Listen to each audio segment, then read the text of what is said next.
when we start thinking about all that's going on. And particularly when we come to grazing management.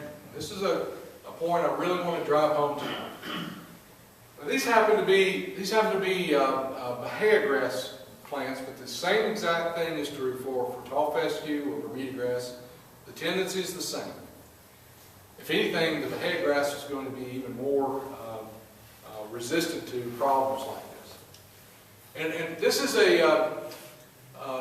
what they did here is they had these growing in a container that was 4 feet deep. This is a sheet of plywood, okay, turned over on its side, so this is about 4 feet from the top down to the bottom, but you actually can't see the complete bottom here. And every 2 days they would come along and they'd clip off the top of this Bahia grass plant, and you can see the root system that develops as a result of that. And then every 7 days they would come by and clip off the top of this one.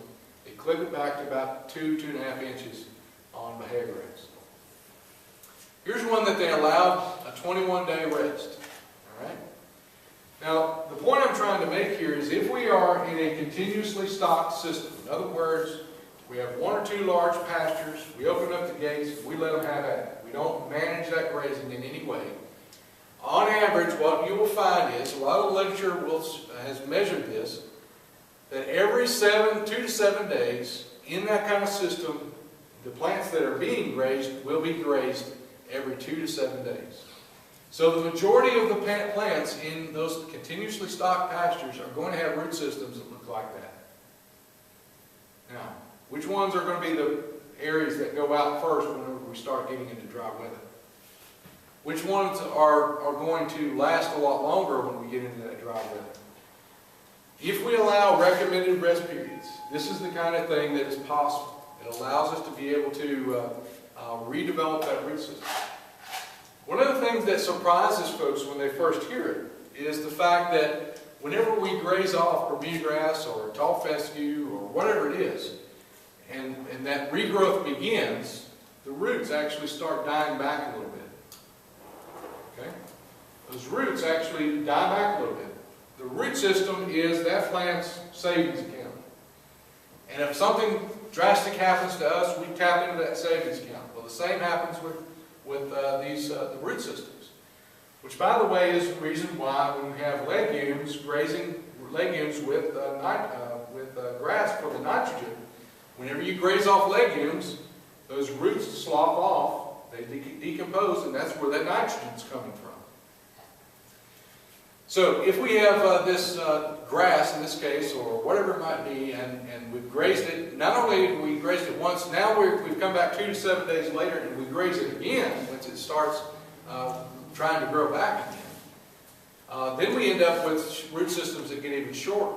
Whereas if we allow adequate rest, and allow that system to develop, not only redevelop that top growth, but also the root growth, we get a better system going over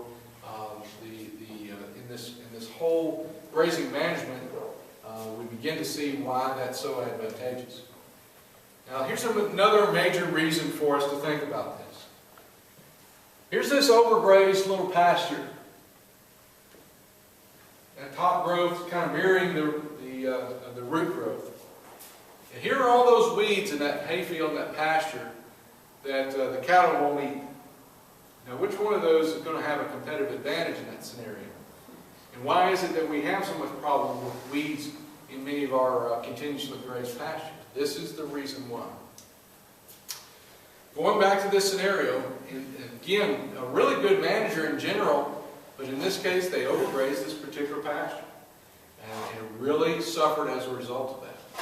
I want to just leave you briefly with some material that you can access off of our website, georgiaforages.com. All kinds of stuff on forage management on that website. Pretty much anything that you want to know about forage management is on that website somewhere. And all of the upcoming events that we have. And as we were getting ready tonight, I'm finishing up the latest of our email alerts that I'm getting ready to send out hopefully tomorrow. The thing is so long, it's actually over almost 6 pages now, Clay. I hope to shorten it down a little bit for our county agents and for all of our subscribers to the email updates here. But you can also find us on Facebook. We have a Facebook page as well that you can follow what's going on there. And with that, if you've got any questions, I'll try to answer. I know I've tried to cover a lot of ground here. Hopefully not as complicated as that guy tried to cover, but any questions?